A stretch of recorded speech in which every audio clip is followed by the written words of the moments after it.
But as a creator who's interested in making his own new IP, it's something that sticks in my brain of like, what is the actual demand for this stuff? How do we get more people jazzed on the idea of like new ideas? My guest today is cartoonist Jim MAHFOOD. My name is Shah, and you are listening to Wits End.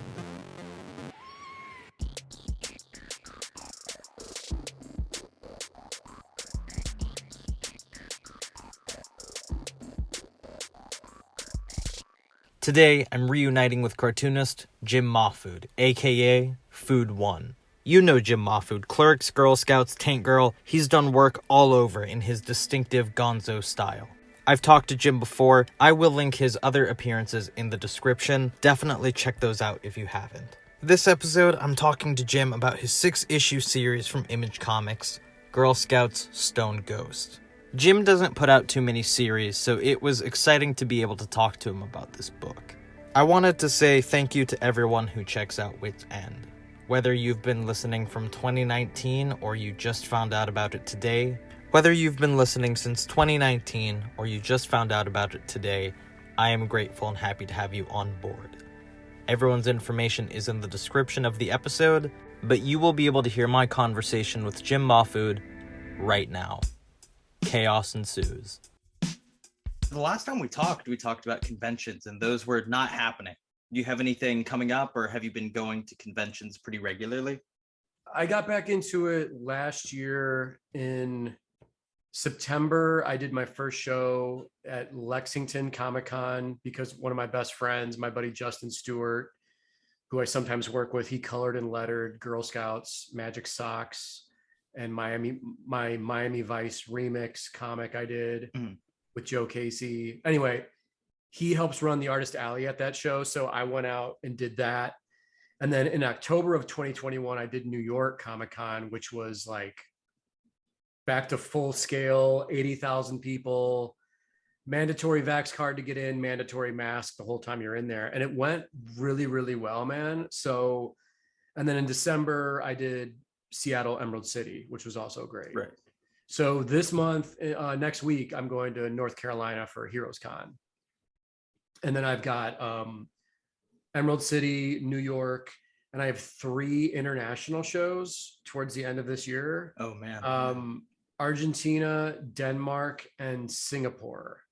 I'm traveling internationally now, I guess. So I mean, I'm just sort of going for it. I'm just assuming I'm okay and safe. Yeah. And but my mentality through the whole thing, man, has been like less of the like complete fear, panic driven, and more of like, how do we move on carefully and like move on with our lives? Because I have to do shows, dude. I need to bring my stuff directly to the people. Yeah. I make money at shows, and it's just, for 25 years, it's been part of my whole hustle of like what I do. It affected me financially and also just kind of like emotionally, and on a promotion level, it not having shows for like an entire year and a half was just bizarre. So, you know, I'm excited because the last time we talked, we kind of covered Girl Scouts Stone Ghost, but it's finally out. The whole thing is out there now.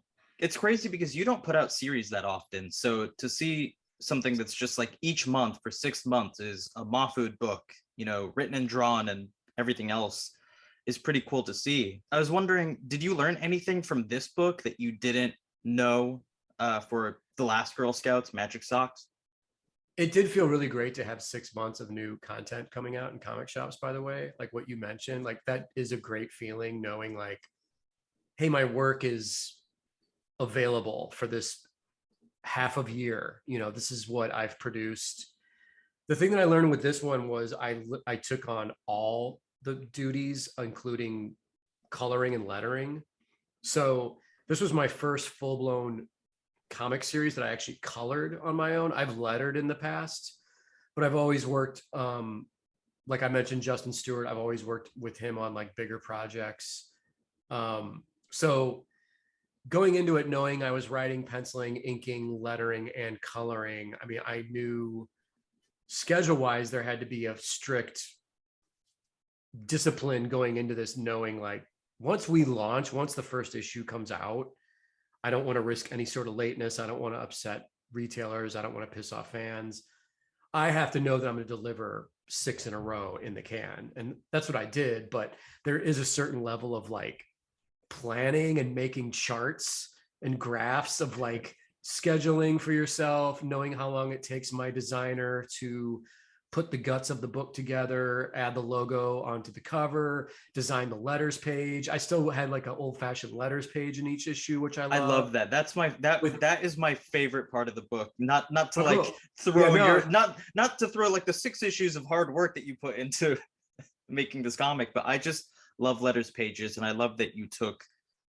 There are some like unnecessarily rude comments in some of them, so it was cool to see that you picked like the positive and some of the negative ones, and then some of the people who are like, I just found out about your work, I'm picking up all the books now. So it's like a yeah. good mix of voices in there. Well, I mean, you and I both grew up on 80s and 90s comics, I'm assuming. So I was like Silver Age stuff, so for me, like the letters pages. yeah, so the letters page for me as a kid, like whether it was like GI Joe's letter page, Spider-Man, or Cerebus, it's like that was almost like the version of the internet before the internet, where you learn inside information, you get to see fan art, you get to see, like you said, like, negative and positive comments. Cause like, I'm not going to print just positive letters of my stuff. I like the idea that certain people might not dig what I'm doing. And the way that people express this is sometimes like really funny and strange. And so I'll print those emails or letters. It's like I don't think that I'm immune to any sort of criticism because my work is far from perfect. So but dude, getting like, there's this girl who's a friend of mine, and it's and she sent in photos like she baked a Gordy oversized cookie.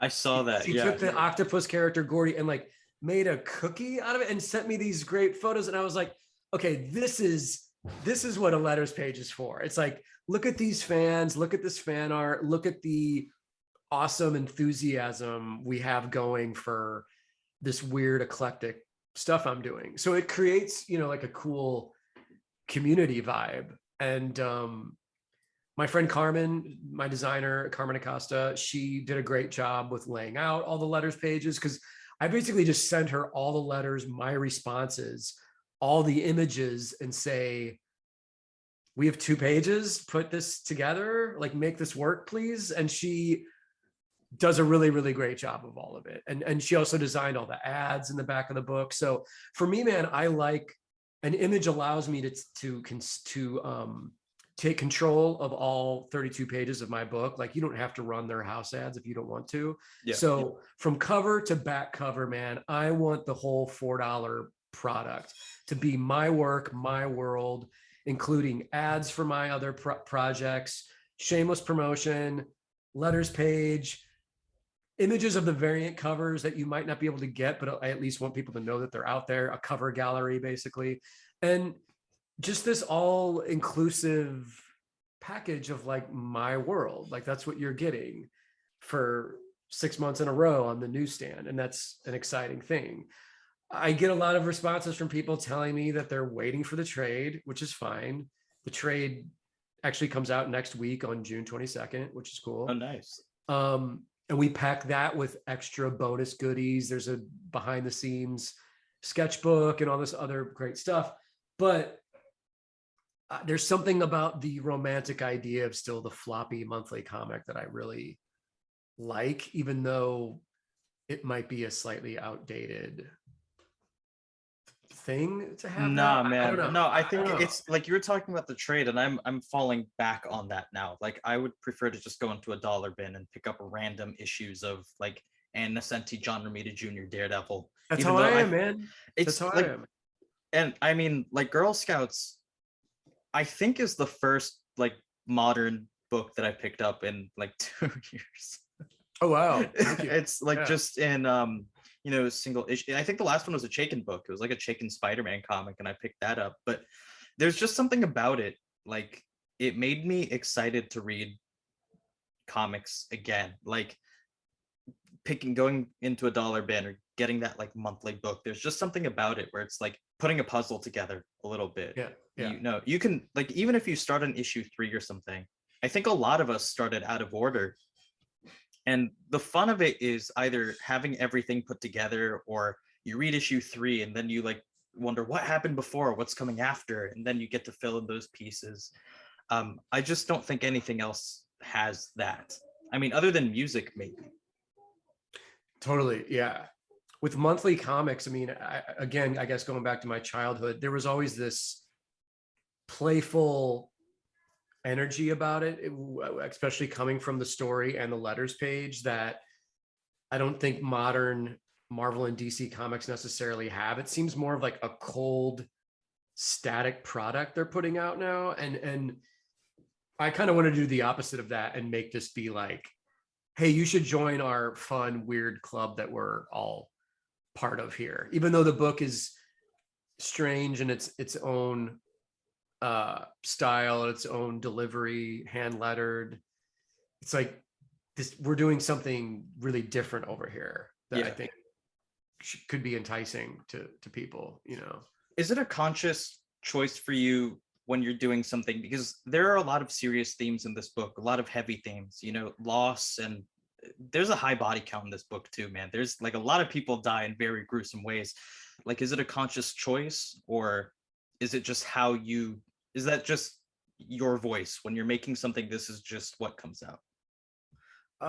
That's a good question too. I did try and balance things out where for every moment of real emotion and heaviness, and Dio dealing with the death of her boyfriend and going on this quest, balancing that with something that is like violent, silly, and absurd, and kind of almost like, I mean, man, I am like almost keeping like graphs and charts of each issue and like how the beats of each issue play out.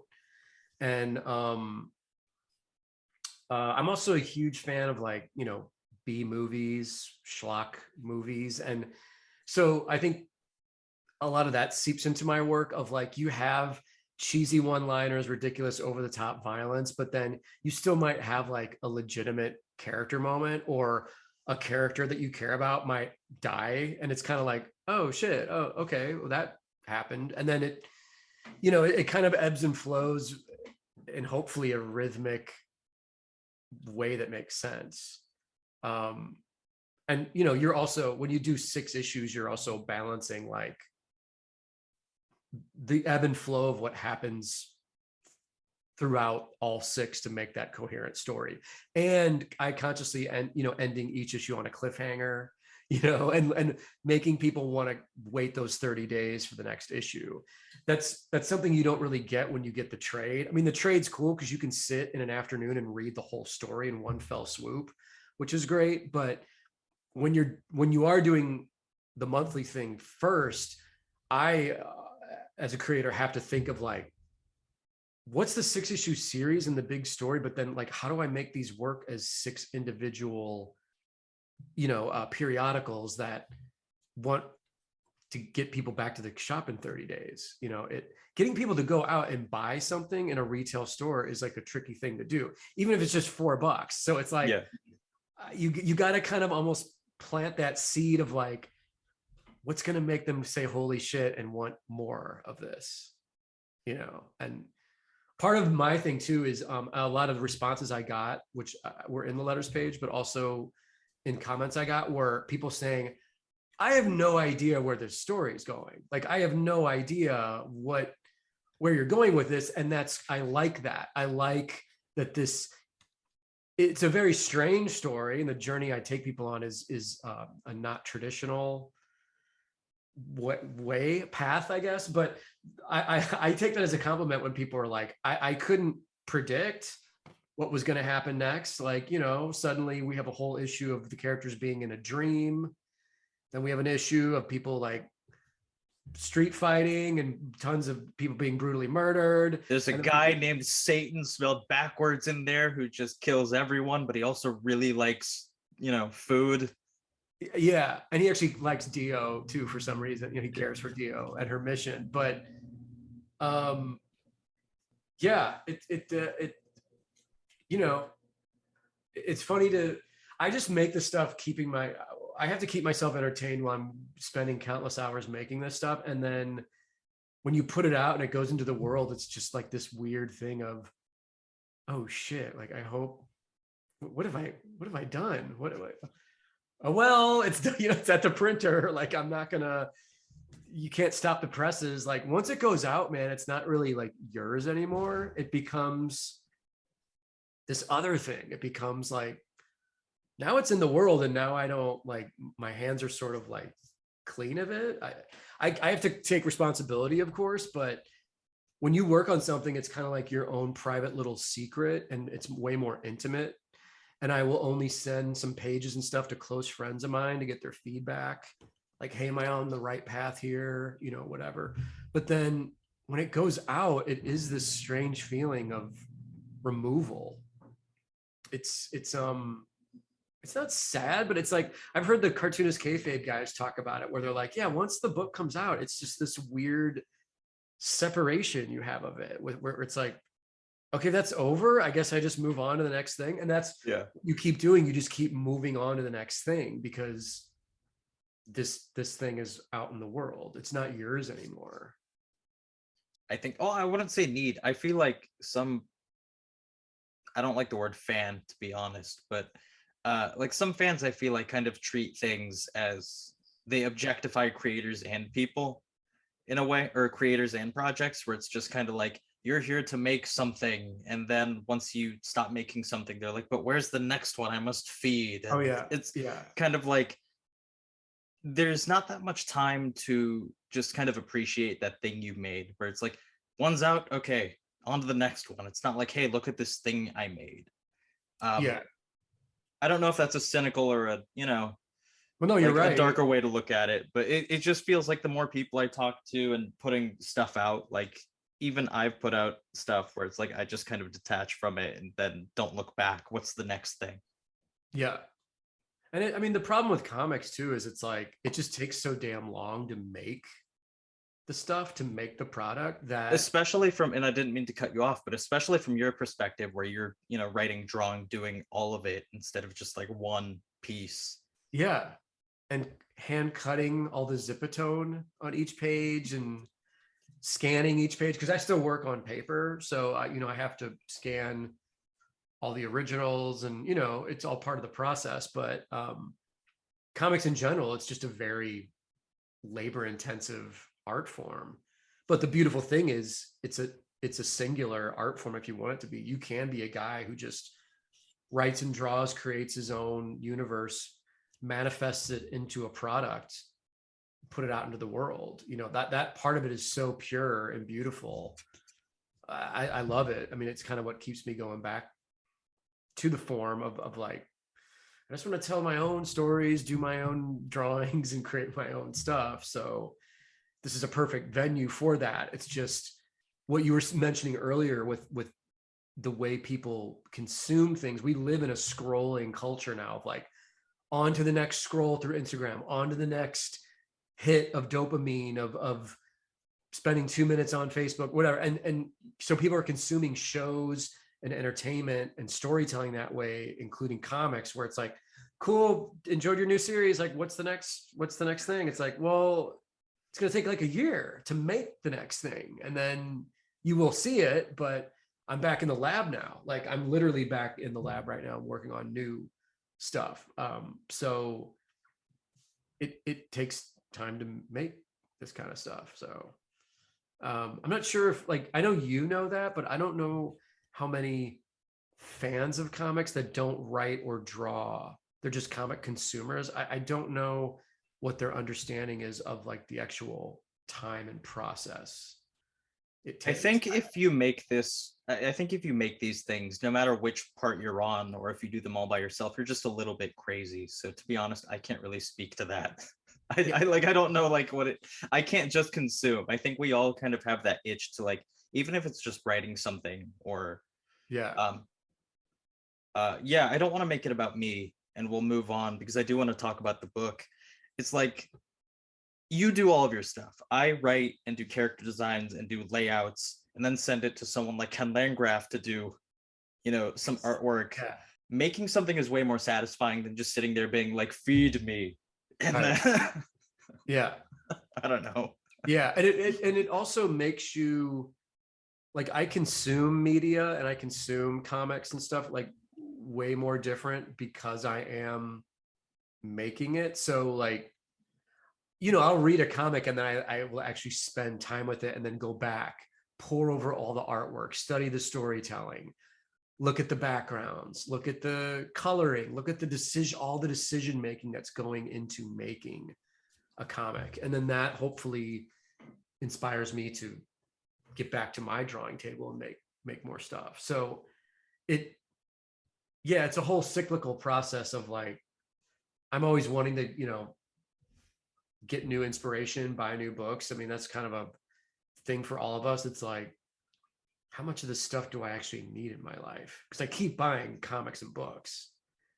I'll take breaks at times, but I went to the comic shop on Sunday and dropped like $150 on a couple graphic novels, Milo Manera art book, and I was like, oh dude, I haven't bought something in a while, new stuff in a while. And I want to have a full day of just sitting on a Sunday afternoon and consuming new stuff.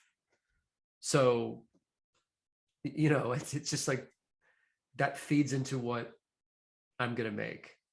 And it counts as reference material. It's also a tax write-off. It was for write work. off. Just Yeah. Some of my favorite parts of the book are when you just use different kinds of media. Like the flashback scenes are some of my favorites. And I was wondering, for scenes like this, is this an actual, legal pad that you're using, or are you, doing it on Bristol board or something, and then just like putting it, doing it like fix it in post? Yeah, those were just done black and white on Bristol, and then just the notebook pattern was just cut and pasted in Photoshop underneath. So it's kind of a cheat, but it also is a good storytelling technique for all the flashbacks are diary style on this notebook paper, And there are the teeth has, it's a really crazy design, especially early on, where you're just using a human eye for some of these. Yeah. That just cutting out eyes from like an actual magazine, getting some mixed media stuff in there. Yeah, I don't know, man. Again, like when I'm doing my own book, like I feel like I can do whatever I want. It's my book, and I don't want to isolate the reader or the viewer too much, but I do feel like I have this carte blanche to do whatever I want, use whatever media I want. And there's a really satisfying like freedom to that, but again, it's like, if you're gambling on yourself to pull this off, because if you don't want to isolate too much from how people can get into your story, so there's kind of a thin line of like, well, my shit's weird, people know that going in, but you don't want to get so weird that it's unreadable. Do you think that people think that your work is like inaccessible? Like, aside from that one dude who was like, I found your artwork on Fortnite and I hate it. Like, those Fortnite fans, that's but those are like, those are video game people that haven't seen my work anywhere else. They just saw it because it was in the game loading screens. So I got some, he wasn't the only one. I got a bunch of like weird comments from Fortnite people all over the world. Some loved my stuff, some didn't, but it's like, well, yeah, but you're not really my audience. You're like a 13-year-old kid playing Fortnite. Like, who gives a shit what you think? You're not going to buy my book anyway. Like, you're not going to, but yet they did take the time to find my name and like DM me on Instagram. I was going to say, how'd they find your email me, or they email me through my website. It's like a contact on my website and it goes directly to me, but it's like, who has the why would you do that? Like, who has the time? But no, to answer your question, I haven't received like any feedback of someone saying like, this is absolutely completely inaccessible, like what you're trying to do here. I think that's a good sign. If people think it's offbeat and strange, like, sure, but there hasn't been reviews or anyone saying like this is absolute gobbledygook nonsense.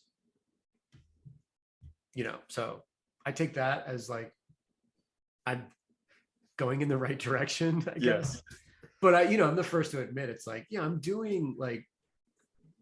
basically doing underground comics. It just so happens that Image Comics publishes them. But the sensibility is the same as like almost like a Spain Rodriguez or something from Caliber Comics in the 80s, or I don't know. That's just kind of like my vibe of what I am drawn to. So it's like if Ralph Steadman and Hunter S. Thompson did cocaine and put out a comic a little bit. Yes. Just I take that as a compliment. That's my like the jacket, the dust jacket. That's your quote. Whatever. Yeah. Okay.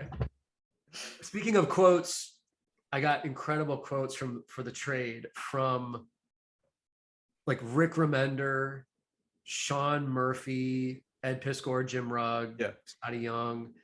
And I sent them all 6 issues and was like, you don't have to read it. You can just skim through it. But I'm basically just looking for a quote about my work in general, the vibe.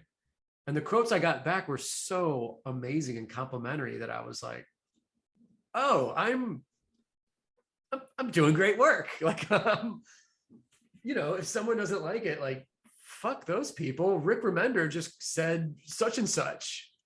You know what I mean? But those guys all know comics history, and they know the little niche that I fit into, and they respect me for being in my niche of like what I do, because I never really sought out becoming like the monthly penciler on X-Men or something. Like, I think I know, and and everyone knows, like, well, that's not your position in this industry. And it isn't. It's, I was going to say, where's the Howard the Human issues 1 through 62? Can we get those? Right. No, one was enough, man. The one shot with Scotty Young was enough. It's like, if we wanted to do more, sure, we could do more. That would be cool. But Generation X Underground special I did when I was breaking in like 1997, one is enough, basically. Like, do you know what I mean? Like, I don't know if fans would be on board for like 12 issues of that. It's fun to be able to like, do something different, get in and get out. And I kind of feel like I get away with murder a little bit more like that. Like, yeah, man, I got to do an X-Men book that I wrote and drew when I was 22 years old. People were like, how is that possible? So it's just something that exists, and like working on Tank Girl or the Marijuana Man one-shot graphic novel with Ziggy Marley. I kind of enjoy just having these little gemstones in my collection, in my crown of like my bizarre career in comics. So the Girl Scout stuff for me, especially the last 2 series, Magic Socks and Stone Ghost, or more like bigger personal projects of me like really going for it, being like, I'm going to tell like a bigger story and commit this amount of time to it and invest in like, really putting some work in. And hopefully it shows. You talked about a trip to Japan where you came back and then you just kind of, it felt like while reading the book, after reading that letters page with the Japan trip detailed in it, you changed some stuff up with the book. It feels like, at least early on, you're kind of experimenting, like, hey, let me do some Photoshop and, mixed media here. Let me do maybe hand letter the teeth's dialogue here. It's like there are little details in there where it just kind of feels like it's not trial and error. It's kind of like just experimenting and just, you have all of this freedom and you can just do whatever you want. So it's like, why not just go crazy for an issue and see if this works? Yeah, definitely. So when I got back from Japan, I immediately started working on issue 2. And I think issue 2 right off the bat starts off in a way more bombastic and psychedelic and crazy way.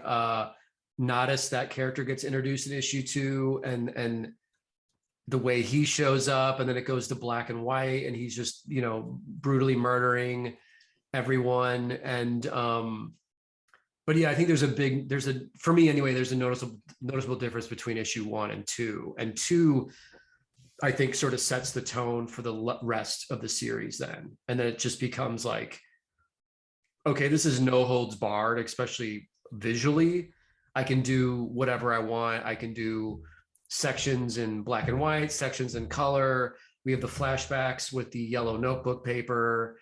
And it just, yeah, I mean, the trip just kind of like reminded me about the joy of being able to do whatever you want, you know, and really knowing when to push it even further. And I talked to Ed Piskor when I got back, because he had been out there 2 months before I was there.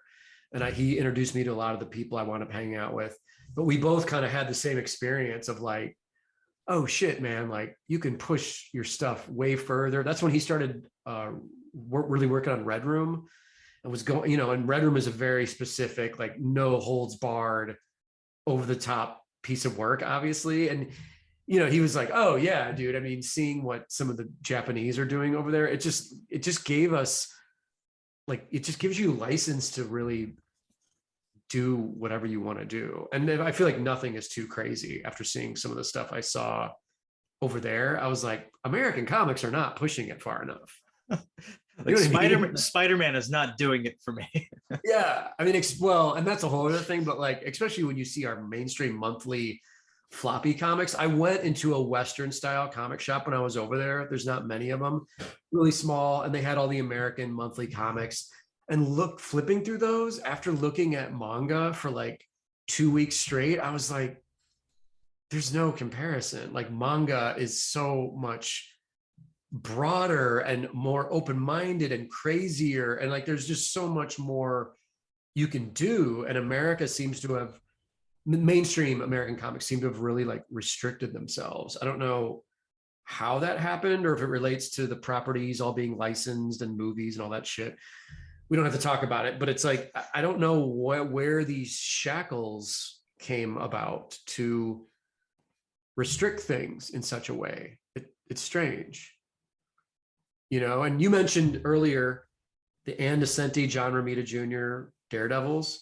I have been like rebuying those because I had them as a kid. I've been rebuying those over the last year. And those are the, you know, in the 80s, late 80s comics, monthly comics. And there's some wild shit in those books that you don't really see now, I feel like. You were mentioning, I'm glad you mentioned Ann Nocenti, because I asked her that same question, you know, like, oh wow, what is it about, we were talking about corporate stuff, how everything is just kind of corporate now, and she said it's all IP. You know, back then when she was working on Daredevil, she was like, those were just throwaway comics. They weren't, you know, this like $billion IP. We were just hitting deadlines.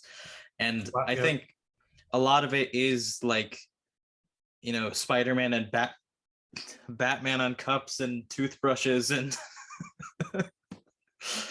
but it's just, you know, marketing and all of that stuff. So it's cool to see when people just make their own thing, and it's their own weird esoteric thing that you just can't find in a mainstream book. It doesn't matter what it is.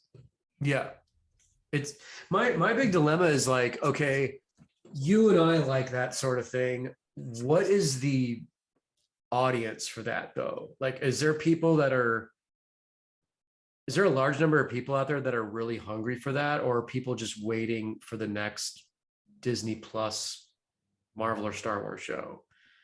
You know, it's always kind of a tricky thing for me to figure out, you know, like how many people actually want new stuff, new IP, new ideas, new art.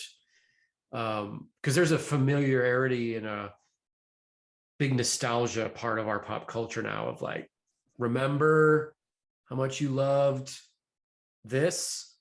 Here it is again. Remember Star Wars?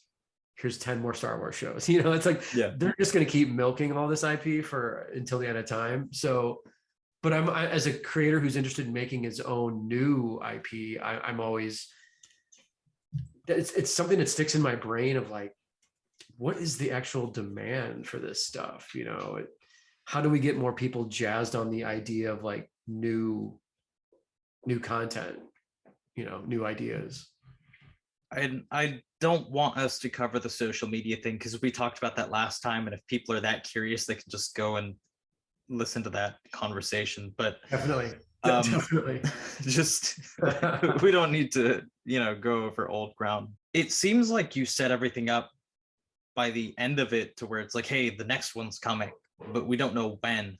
Did you have an idea of where you wanted to go while you were working on it, or what was that like? Like, I want to do another one. This isn't going to be the last story.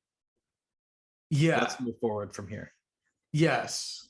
Like Dio will eventually meet up with our 3 Girl Scouts in Freak City for a bigger mission to actually take on this threat of the teeth, this intergalactic demonic presence. So that was always in my mind going into this series. The series was just like, well, I'm introducing a 4th Girl Scout character, whether people know that or not, and she's going to be part of the Girl Scouts mythology that I've already set up with the 3 previous characters. Some people were bummed that Daphne, Rita, and Gwen were not in this series, but I kind of made it known right off the bat, like, this is a totally different thing, new character, new characters. It's in outer space. Hopefully you like it. If you're bummed, that sucks, but the old Girl Scouts aren't gone. They will be back. So I'm actually working on brand new online exclusive Girl Scouts comics for this company, Zest World. It's kind of like a Substack thing. And that launches, I believe, in July. And I'm doing short, like 14 panel, almost like extended Sunday strips, which is cool. Brand new Girl Scout strips for them. And it's fun, man, because I've been doing them instead of one big story. I'm just doing short 14 panel bursts of stories. So it's like, hey, here's a story with Gwen. Here's a story with Dio. Here's a quick story with Nadas doing some crazy shit. And the first strip sets up who all the characters are. And then the following strips are all, here's just some fun adventures with all these weird characters I've created that you don't have to know the backstory really. And then that being said, when my year contract is done with them, the next Girl Scouts comic book arc I want to do would be what happens directly after Stone Ghosts. So I'm just taking a pause right now with the new Girl Scout stuff to just have an absolute blast and write and draw short stories with like all the characters. So it's kind of a break for me in a way too, from this long 6-issue writing, coloring to doing like 14 panel bursts of just fun stories where each one can kind of have its own different drawing style, different color palette. I can play around visually. So that's what I'm doing right now. It's been really fun. Is that something where when all of it's out there digitally, could you collect that and just put it out as its own thing? Yeah. Cool. Yeah. Pretty cool. So we own, all the creators own our IP and we own the publishing rights. So I'm just giving them the year exclusive to put it in the online subscription format first. So it's basically like a Substack, all these different companies are trying these online subscription based formats. And I am not sure what to expect from that, but I'm just going for it because it's something fun and different. We'll see what happens. The last time we talked, we covered how, injecting your culture into some of the stuff you were working on. And I was wondering if the Azarian tribe had anything to do with anything. Was that a cultural reference? Yeah. My grandma on my dad's side of the family, their last name is Azar, which is a full Lebanese name. So it was just a shout out to my grandmother on my dad's side of the family, who I never got to meet, unfortunately. But I always thought that was such a powerful name, like Azar. Wow. Okay. There's also a last name on our side of the family, Slay, Slay. Really? It's a Lebanese name as well. So it's like these 4-letter, very powerful, adjective almost based names of like, okay, that's strong. It works, So yeah, I just thought I would incorporate Azar into the Girl Scouts mythology. No, I love that. It's also one of those things where I don't know if Lebanese people check it out, they might be like, oh hey, but it's also one of those things where it's just kind of you being like, only I know what I'm talking about. It's kind of my personal little. Yeah, I do that for myself, but I also like, I'll my brothers will buy the comics and they'll notice.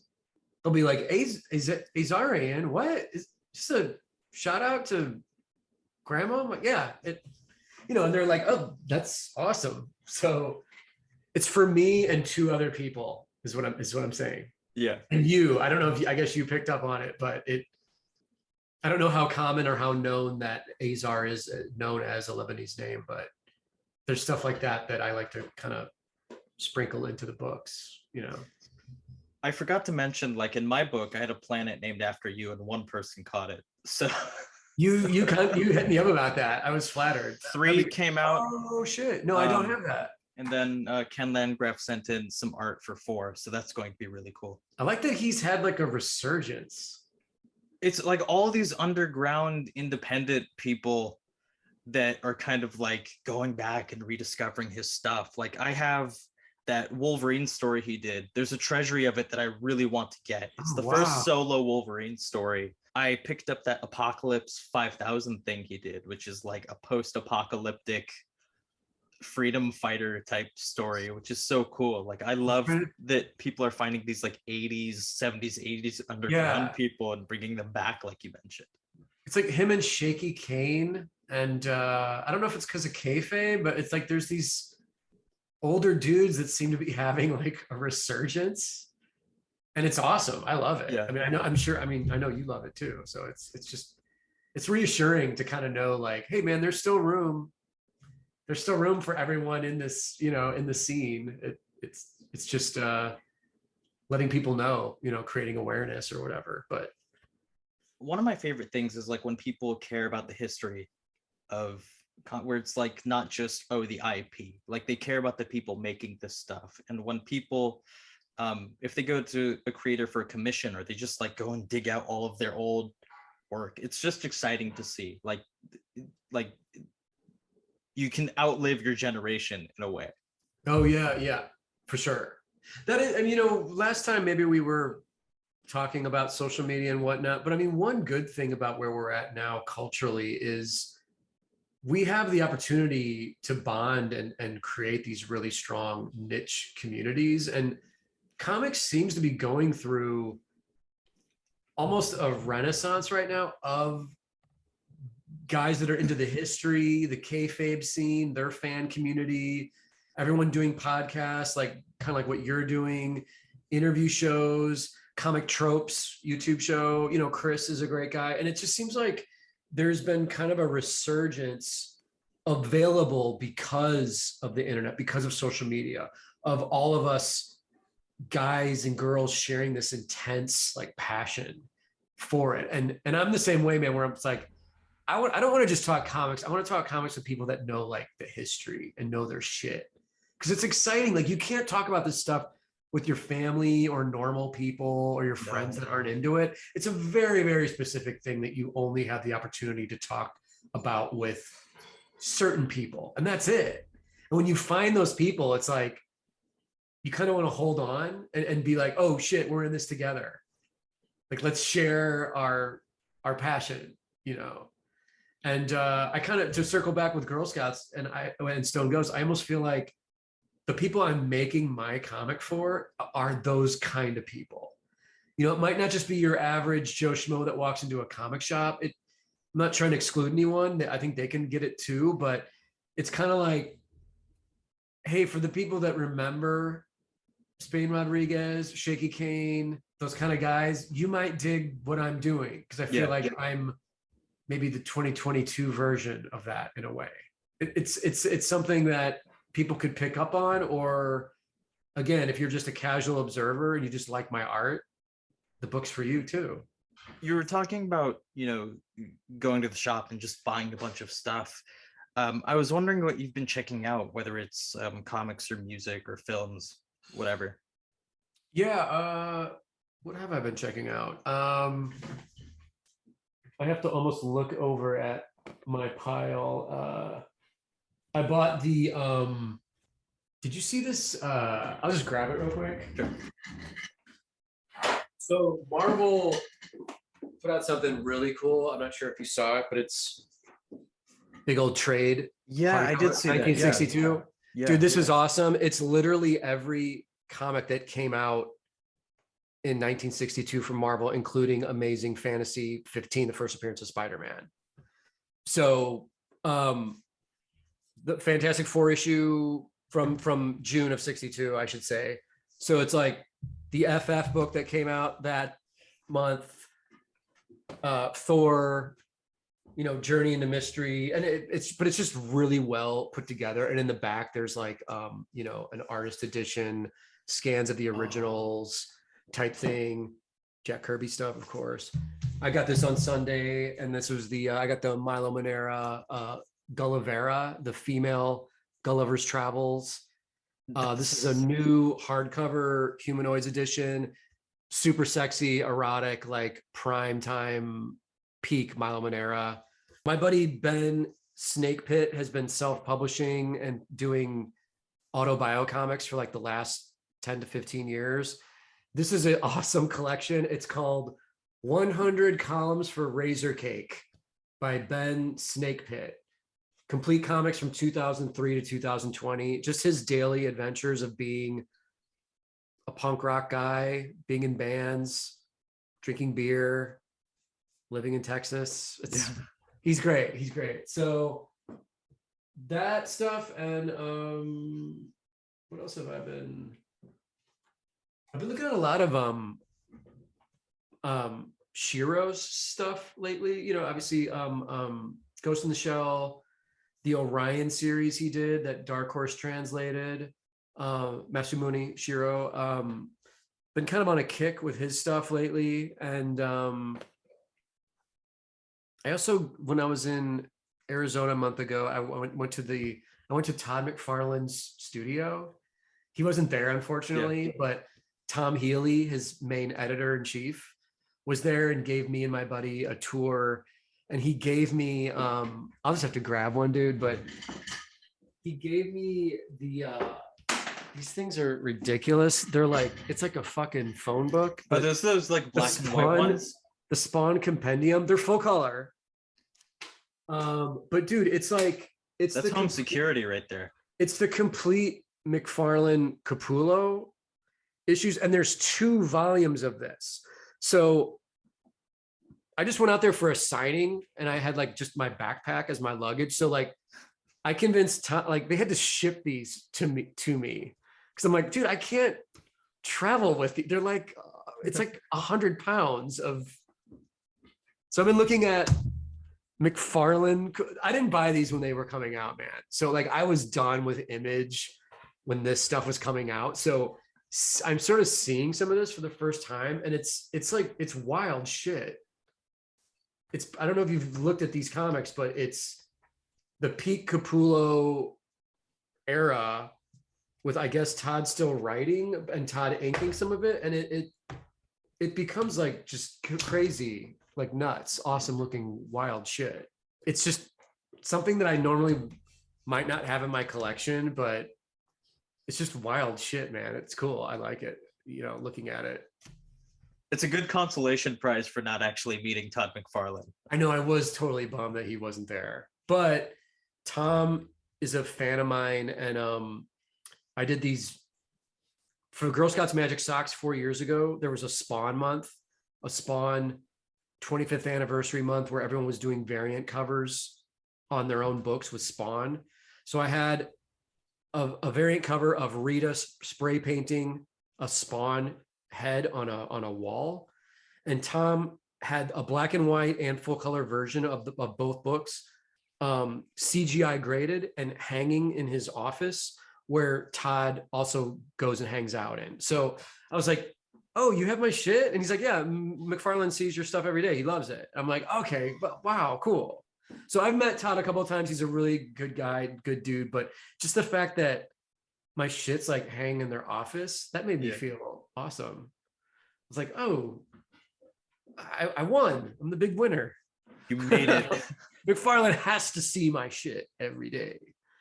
But no, I got to see his drawing table and everything, man, and the production and the area where everyone's sculpting toys and designing packaging and stuff. So he has this cool little impressive office space in Arizona, and got to hang out there for the afternoon. It was cool. I definitely have to pick up 1962 for sure. Yeah, and especially like us talking like comics history. The 62 book is awesome, dude, because it's got essays in it. It's got the artist edition scans in the back. And it's just an interesting timepiece of like, here's everything Marvel did at the same time that the very first appearance of Spider-Man happened. So it is a piece of comics history for sure. Yeah. It's cool. I mean, like the artwork that you showed me, like the scans, that's what really made me like, those should just be printed in the back of all of those like hardcovers anyway. I know. I mean, you guys had thousands of Jack Kirby pages and you only gave me 88. You can at least like reprint the ones. I know, man. And there's Kirby original scans in here from like an Ant-Man story, and you know, just seeing the scans of the originals, it's like it looks so much better than the colored version. It's like I just want to see Jack stuff inked by Dick Ayers or Chick Stone or whichever was the inker on the stuff. But it's a handsome deluxe book, man. So yeah, that's kind of my nerdy purchases for the last week or so. Do you have a favorite Kirby inker? I mean, I'm a Mike Royer guy.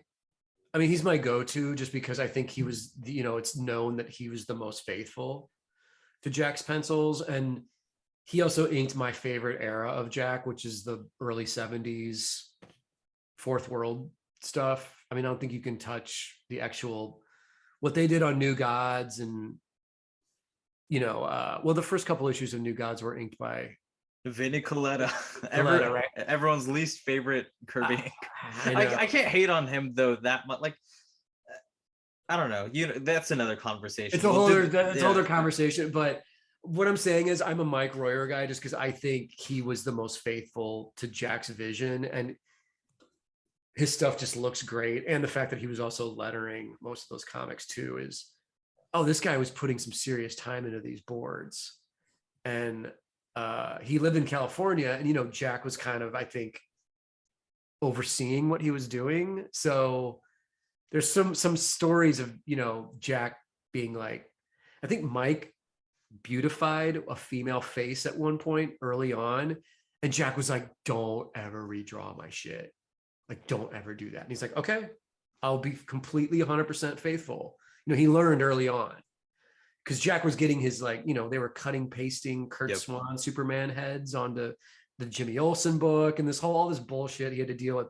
And so he caught it really early on. And I think from that moment forward, Mike Royer was like, I am just going to ink Jack's work verbatim, just what it should look like in ink, done really well. And that's what he did. He delivered. So we'll do a whole other show on just Jack Kirby if you want at some point. Because you and I will start talking about this, and then at 20 minutes later, I'm still talking. But then get a room of like 5 Kirby people together, and it's just like a day-long panel. Well, we had we did that show a year or two ago with Tom Scholey, and which, I mean, he is the master authority of Kirby. So anytime I'm around that guy or emailing or whatever, it's like, oh shit, here we go. Yeah, it's that thing you mentioned where it's like you can't talk to people about this stuff, so you have to like call up Tom Scioli and just talk.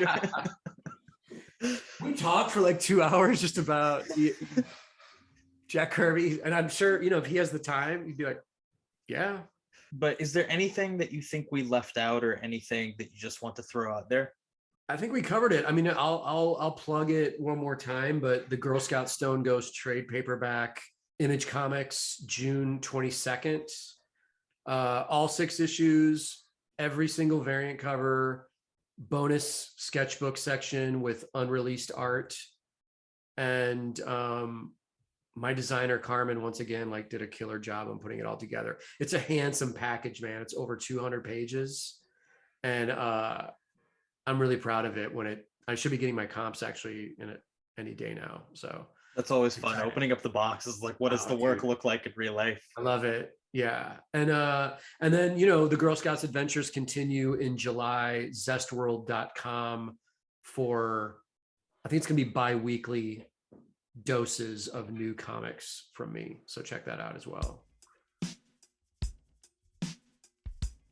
If you haven't already, be sure to check out my comic, Bastards of the Cosmos. The 3rd issue just released, so if you enjoy Sergio Leone spaghetti westerns, Akira Kurosawa samurai films, and 1970s Jack Kirby comics, you'll love Bastards. It's also my love letter to Persian mythology on top of the Western samurai and Kirby influences. I want to thank everyone who picked up a copy of issue 3 so far.